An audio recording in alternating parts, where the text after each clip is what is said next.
Hey, this is James Dymond, and we're here at Luminosity Beach Festival 2014.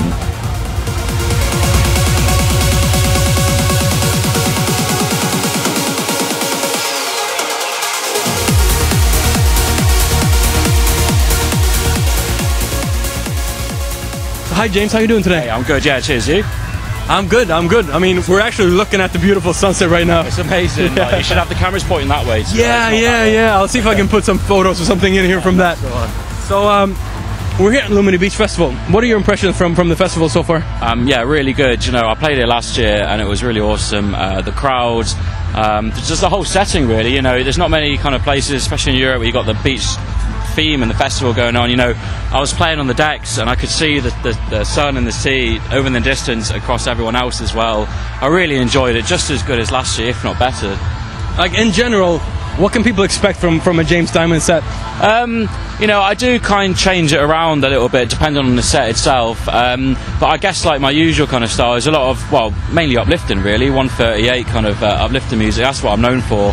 That's what I've kind of almost been branded as, to be honest. So yeah, I do a lot of uplifting. I do a little bit of progressive as well, but kind of speed it up, you know, up to 138. There's very few tracks that you can kind of speed up itself to 138 and they still sound the way they should do. And a lot of, like, you know, tech trance as well, maybe a little bit of side trance chucked in there as well. Yeah. You're classically trained. How did you like get into that classical music from the start? You know, I started playing the piano when I was 7 years old, and just kind of picked it up, and I got piano lessons and just kind of went for it. I just seemed to kind of, you know, get attached to the piano, and I was never off it and things like that. And then I did about, must have been about 10 to 13 years of classical training. And then within the last 3 years before I stopped, I was doing jazz and blues stuff as well. Yeah. Jules Holland's, like, it's quite funny, but he was one of my big influences. You know, he's like a jazz and blues player, piano player, and he was a big influence on me, and I used to play a lot of that as well. But yeah, just basically, I had a tutor who was a really amazing classical piano player, and he basically got me into it. You know, it was really inspiring. It was one of the best jazz piano players in the northeast where I grew up of England, but he also was an amazing classical piano player, and he really inspired me to kind of keep on going, and he taught me all the way through to grade 7, grade 8, and that's basically how I got into it, and then progressed from there to music production basically. Yeah. Now, since we're talking about inspirations and everything as well, we can continue the story. Tell me about Morel Sonata in C minor. So that kind of goes on from literally what I was just saying. So my piano tutor is called Ken Morel, and he unfortunately died of leukemia while he was actually teaching me. This is the whole thing, that he got me from grade 2 piano all the way up to grade 7, practical and theory, and then unfortunately within the last year or so of teaching me, he died of leukemia. And that was the whole Morel Sonata in C minor, is because it's a kind of adaptation of Beethoven's sonata in C minor. It's Beethoven's Pathetique in C minor, it's hard to say. And it was kind of an adaptation of that, and it was kind of a tribute to him, because, you know, it was only about 6 months, you know, about a year after he actually kind of passed away, that I made that track and used the kind of skills that he had taught me to actually produce that track. And, you know, it's not one of my best, and it's not something that I would really play out these days, but it was more of a kind of, it's a tribute track, you know, it was the heart and soul and the inspiration going into it. How did you from classical music move towards electronic music? Well, it's quite weird, because I actually started on hard house. Oh yeah? Yeah, it's weird. I went to university and I met he's actually one of my best mates now. He was a hard house producer and DJ, and he was producing, and he showed me like FL Studio, and he was like, this is what I'm doing, you know, why don't you give it a try? You know, we sat for, you know, days on end at university producing, and you know, these 3 metre by 3 metre dorm rooms. They were tiny, you know. I was sitting on the bed, he was sitting on his little desk type of thing, no room at all, and we just produced for days and days, and I just kind of learned about hard house, and then I kind of got into trance music. You know, he would like trance music. I already liked trance music. I was listening to like the Gatecrasher classics and things like that, but after I learned how to produce, I kind of went into producing trance. It was the likes of like Sean Tyers and the old Daniel Candy, and even the old Armin van Buuren is what kind of influenced me, and what I was wanting to produce at the time. And it just went from there really, and then over the next couple of years from there, you know, it's probably about a 4 or 5 year process of learning, messing around, and then really within the last 3 years doing it, you know, properly, you know, knowing what I'm doing and things. Yeah. I had a quick chat with your brother Andy right before this interview, and he told me that when you had a full-time job, you sort of worked, and then when you got home, you spent hours and hours in the studio. That's right. What was that like? It was mental. It was too much. Like, I was working about 10 till 5, 10 till 6. I'd come home, I'd have like an hour's sleep, and then I'd have dinner, and then about 8 o'clock I would produce until 2 a.m. in the morning, and then I'd have like 6, 7 hours sleep, wake up at 9, 10 o'clock, do it all over again. It was too much, and only within the last 2 months I've actually gone full time, and you know, I quit my marketing job, which I was doing for the last 2.5 years, you know, which was kind of like the time that I was kind of coming through and building up my profile. And then I quit that, and now I'm doing it full time, and it's amazing. I've got so much more time to do the music and, you know, focus on the promotion and things like that. But it's something you've got to do, really, isn't it? You know, you can't just say to yourself, I want to do music full time, because if you're not getting the gigs and things like that, then you can't do it. There's just absolutely no way. So I stuck in it and did the full-time marketing job, and went from there, and then progressed, and finally was able to pack it in and do full-time music. Now, I know there's a lot of people who have a dream that they want to follow. How hard was it to really do it? I mean, you put your words into action, and you did it. Yeah, it was ridiculously hard. Like I say, coming home, working my full-time job, doing the music, and then DJing at the weekends. You know, there was last year, like mid-year, I had like a tour schedule every single weekend for 2-3 months, and I was working my full-time job in between, and I ended up getting ill. Like, you know, I've talked to other producers and DJs about this, that you can't push yourself too much, because if you're working full-time and then you're going away and DJing and producing, it's, you know, it's stressful on the body and the mind. Like, you might not seem it just in the studio, or people think, you know, it's not that kind of hard, but really it's, you know, it's mentally exhausting. And I actually got ill after doing 2-3 months of touring and producing and working, and it was crazy, but I stuck through it, you know. And then the outcome is that I got to pack in my full-time job, you know, and do it, you know, music full-time, which was the best reward you can really get, to be honest. So one thing I'm curious about, what is it like to work with your brother Andy? He runs Ada Management, and he's your booking agent, and I guess he's more than that, because he's your brother, so you work a lot. What is it like to work with him? No, it's really good, you know. Obviously we got like close relationship obviously from the start, so, you know, I can talk to him about anything. You know, if I don't like something, I'll say it to him, and, you know, he's not going to take offence or anything like that. You know, we've known each other for years, all our life.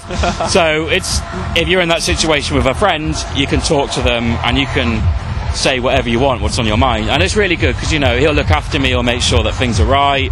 You know, maybe there's that little bit more kind of you know, he's working a little bit harder when we're at the gigs to make sure everything's, you know, spot on, just for the kind of, like, you know, the brotherly love type of thing, you know. But yeah, it's really good, obviously, definitely. He started Ada Management sort of at the same time as you got the bookings, right? That's right. Yeah. How do you see the evolution of the two together?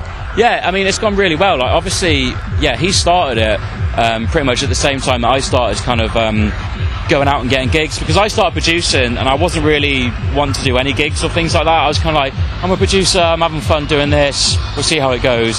And then after, you know, he was like, come on, we should get some gigs, like, you can make, you know, some money, and you build your profile, it's going to help you producing side of things as well.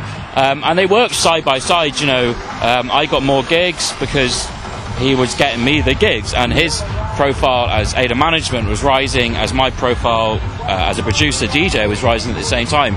So they basically worked in parallel, to be honest, and that was really awesome, because, you know, now I'm at the stage that, like I said before, I'm doing it full time, and, you know, we're both able to, he's able to get me the gigs to work full time, and he's getting enough gigs to run the business and things like that. If you look at you in the studio, Armin sort of describes you as one of the most requested remixers in the scene. How does that feel? I mean, what kind of pressure does that create? I mean, yeah, it is quite a bit of pressure, to be honest. I kind of always think that I've got to do the best I absolutely can. With remixes specifically, I don't want to let down the original artist. You know, I want to make the best remix that I possibly can. And if I don't think it's good enough, you know, I'll scrap it and start again. For example, my remix of Waiting for the Sun by Binary Finery and Lilytronic with the vocals of Christina Novelli, you know, I went through about 4 different project files, and that was like 40-50 hours work that I put into it, because I wanted to get the absolute best. And if you're being described as like, you know, a big requested remixer, you can't let people down, can you? You know, you can't give them a pretty crap remix and then there you go type of thing. You've got to actually put as much effort into a remix as you do with an original. Now, what was it like to do that legendary remix of Armin van Buuren's Communication track? It was awesome. You know, I've never heard the fact that I actually did it as a bootleg to start. I had a gig up in Newcastle, and I was actually like the area that I grew up. I grew up in Northumberland, and I was playing for a mate, and I think I was playing with Solar Stone and Lange.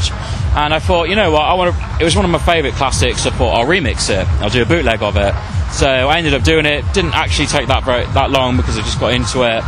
You know, then I sent it to Armin, and he was like, I really like this, man. Like, we're going to release it. And I mean, that was unbelievable. What did you expect when you sent it to him? And did you have any expectations or a reply? Or not really, like, to be honest. I was just, you know, at that point in time, I was kind of like, you know, he supported some of my tracks. You know, I got tracks signed to some of his like sub labels and things like that. But I really didn't think that one of, like, in my eyes, one of his biggest tracks would then I'd be able to do a remix for it and get it an official release with, you know, alongside Fruits Abanchi, Thomas Ridier, and John Askew. Like, that's a massive release package, and you know, that was amazing. I really appreciate, you know, the chance to get that out there. Definitely. If we go into your personal life, I know you recently just moved in with your girlfriend, right? That's right, yeah. What's that like? I mean, what's it changed like? It's good. There's maybe a little bit more complaints than usual. She actually maybe I shouldn't say that. I don't know. I kind of know that she has 2 complaints. All right, but I'm not sure if you're aware of what they are. What's that then? You may be a little bit untidy. No. This is the thing. She's too tidy, man. All right. She's one of these girls who just wants everything fucking perfect. What about leaving loose change around the place? Could you agree to that? Could you confess? Yeah, she got me a box to put it inside. We're in like Primark the other day. It's just like, look at this little box. That's where your loose change is going. Can't believe she told you that. So, what can we expect from James Dymond in the future? So, in terms of release-wise, I've got my track remix of A Star Within a Star by Mark Sherry. That's coming out on the 28th of July on High Contrast Recordings. Soon after that, I've got a collaboration with Fruits Abanchi. It's called Thinks, and it was chosen for In Search of Sunrise, the recent one mixed by Richard Durand, and it's coming out on Transfer Trust Recordings, Black Hole. I think that is like the 4th of August. And then I got a remix of Second Sign, which is actually, it's like a techie one, man. It's like real kind of psy tech trance, which is pretty cool, like, you know, a little bit different. And then I've got collabs with Harmonic Rush, which I play tonight. Interesting. Mate, like, I'm really fucking loving this one. We've been working on it really hard, and it's just absolutely banging. Got a collab with Ram that's coming out soon as well. New originals, like just lots and lots of things really. Working on new tracks as we speak as well. Hey, this is James Dymond, and we're here with Kidson Media at Luminosity Beach Festival 2014. Just want to say a big thank you to all my fans, everyone who came along tonight. It was absolutely amazing, you know, couldn't have asked for more, if not better than last year, and I hope to see you very soon. Cheers.